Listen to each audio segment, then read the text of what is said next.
ગાંધીનગર પૂર્વ collector S કે લાંઘાએ તેમના શાસનમાં આચરેલા ભ્રષ્ટાચારમાં હાલ તેઓ પોલીસ કસ્ટડી હેઠળ છે, તો બીજી તરફ લાંઘાએ કરેલું જમીન કૌભાંડ હજુ શમ્યું નથી।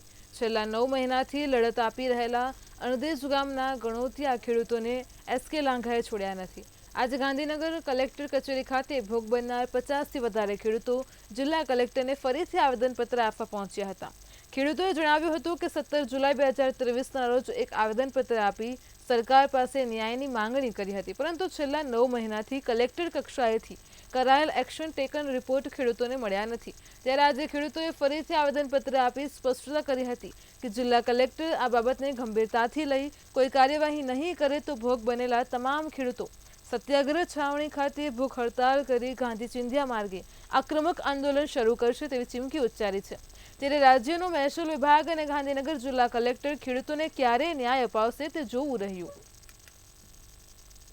અમે ગણોતિયા ધારા હેઠળ 65 થી 70 વર્ષ પહેલાં અમારા બાપદાદા જમીન ખેતી કરતા હતા। એ જમીનો છેલ્લા 10 વર્ષથી અહીંના ભૂમાફિયાઓ તેમજ ગુંડા તત્વોએ પચાવી પાડેલી છે અને અમારા ગણોત ધારામાં જે નામ હતા એ પણ કમી કરી દેવામાં છે। એના વિરોધમાં મેં 17/7/2023ના રોજ કલેક્ટર સાહેબને એક આવેદન આપેલું હતું। એના રિમાઇન્ડર માટે અત્યારે મેં બધા ગામના ખેડૂતો સાથે આવ્યા છે। અચ્છા, તો તમારી માગણી કઈ હતી અને કલેક્ટરશ્રીએ શું કહ્યું તમને?